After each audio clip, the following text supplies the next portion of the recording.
Indian air force में group Y non technical medical assistant trade की notification out हुई है फॉर एयरमैन इनटेक 01/2024। सो 2024 का पहला नोटिफिकेशन है इन इंडियन एयरफोर्स, और यहाँ पे फार्मेसी वाले बच्चे अप्लाई कर सकते हैं।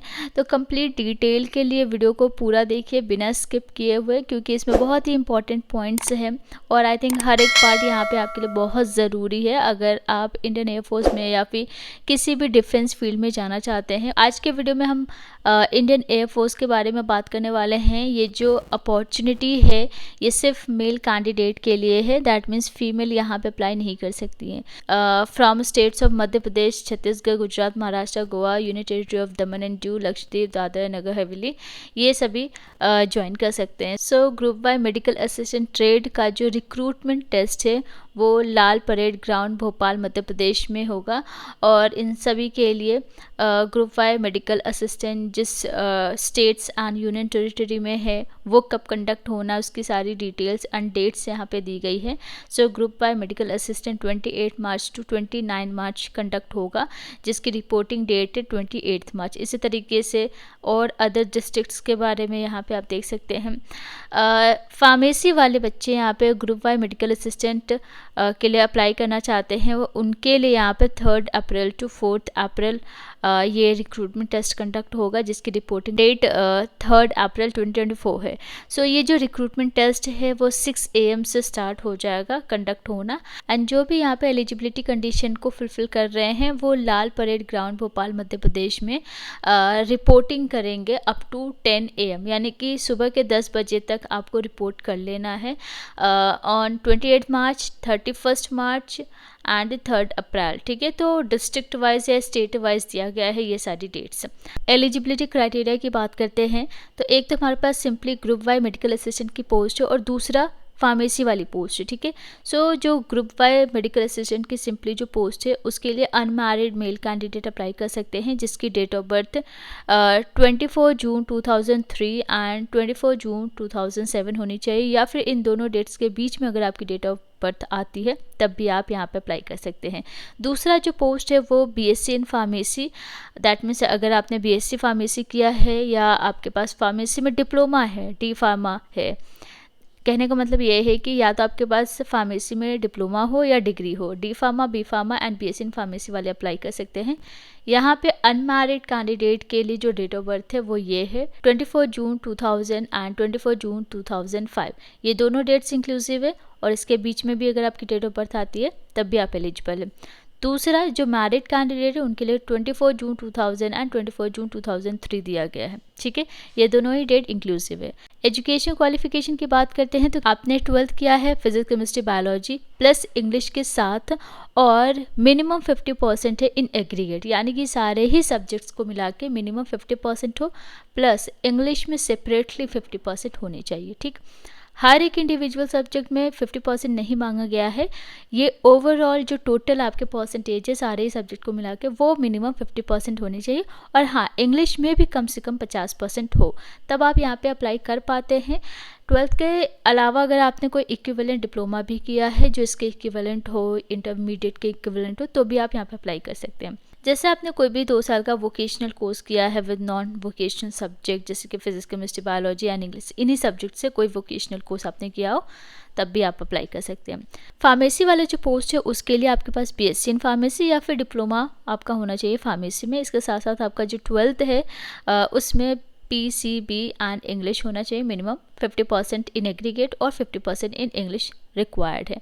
बाकी सारी चीज़ें आप यहाँ पे देख सकते हैं। डोमिसाइल रिक्वायरमेंट की बात करते हैं तो to be eligible to appear in the recruitment rally, जो आपकी रिक्रूटमेंट रैली होगी लाल परेड ग्राउंड भोपाल मध्य प्रदेश में, उसके लिए एलिजिबल होने के लिए the candidate shall be required to satisfy the following condition. यहाँ पे टोटल 4 कंडीशन है, इन चारों कंडीशन को आपको फुलफिल करना होगा।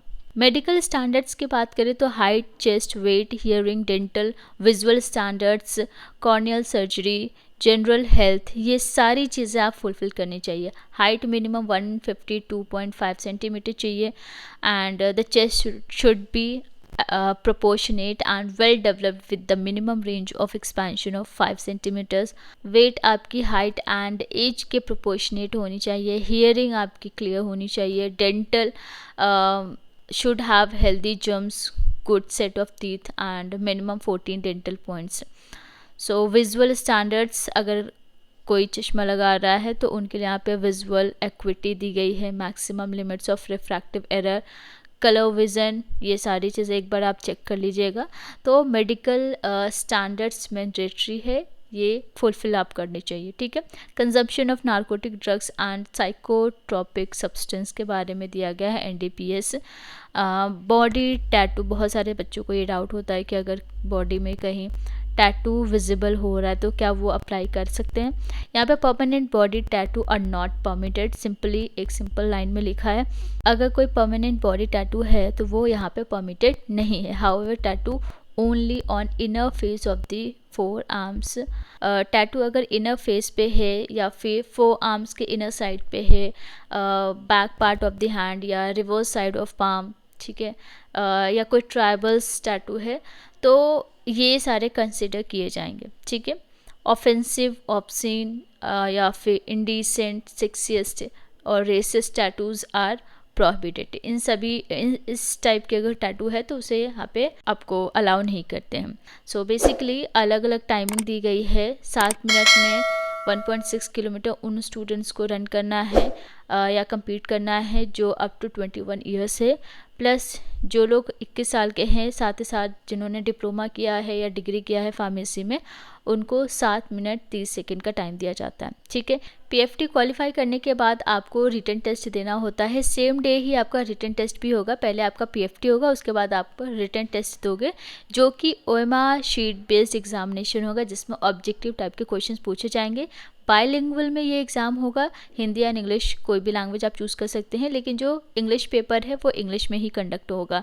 45 मिनट्स का ये पेपर होगा जिसमें इंग्लिश से टोटल 20 क्वेश्चंस पूछे जाएंगे और ये आपका 12th CBSE सिलेबस से रिलेटेड होगा. मतलब as per 12th CBSE syllabus आप इंग्लिश की प्रिपरेशन कर सकते हैं.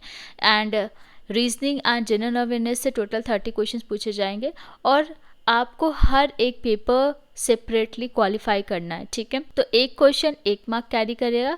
यहाँ पे अनअटेम्प्टेड क्वेश्चन के लिए कोई नेगेटिव मार्किंग नहीं है, लेकिन अगर रॉन्ग अटेम्प्ट कर रहे हैं तो 0.25 आपकी नेगेटिव मार्किंग रहेगी. रिटन टेस्ट के बाद यहाँ पे अडेप्टेबिलिटी टेस्ट होता है जो कि आजकल सुनने को मिल रहा है अलग अलग डिफेंस फील्ड में ही. सो अडेप्टेबिलिटी टेस्ट बेसिकली वो टेस्ट होता है जिसमें आपको एयरफोर्स के जो चैलेंजेस होते हैं वो आप अडॉप्ट कर पा रहे हो या उस टेस्ट को क्वालिफाई कर पा रहे हो या नहीं. ठीक है. तो ये सेम डे भी हो सकता है, जैसे BFT होने के बाद, रिटन टेस्ट होने के बाद आपका अडॉप्टेबिलिटी टेस्ट हो सकता है या फिर नेक्स्ट डे भी हो सकता है. अडॉप्टेबिलिटी टेस्ट क्वालिफाई करने के बाद आपका होता है मेडिकल एग्जामिनेशन. तो मेडिकल एग्जामिनेशन जो है वो एयरफोर्स मेडिकल टीम ही कंडक्ट करती है ये एग्ज़ाम, और ये आपका अप्रैल 2024 में कंडक्ट होगा. ठीक है. इस मंथ में एट SMC एयरफोर्स स्टेशन ओजर. ठीक है. इसके बाद हम इसके ट्रेनिंग एंड सर्विस के बारे में बात करते हैं. कुछ टर्म्स एंड कंडीशंस है जो कि शायद आपको मोटिवेट करे यहाँ पे एनरोल होने के लिए.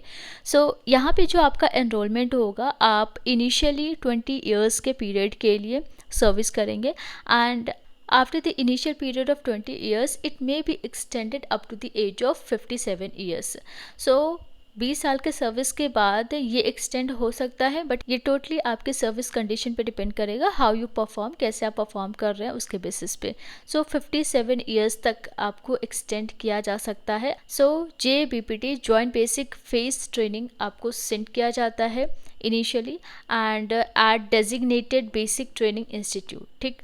अब on successful completion of JBPT, जैसे आपका JBPT कंप्लीट हो जाता है उसके बाद कैंडिडेट को ट्रेड ट्रेनिंग के लिए सेंड किया जाता है of specific duration which will include security training और any other training as per service requirements. ठीक है. After successful completion of all stages of training, जो एयरमैन होंगे उनको यहाँ पे जो आपका परमानेंट 20 ईयर्स के लिए जॉब होगा उसके लिए भेजा जाएगा.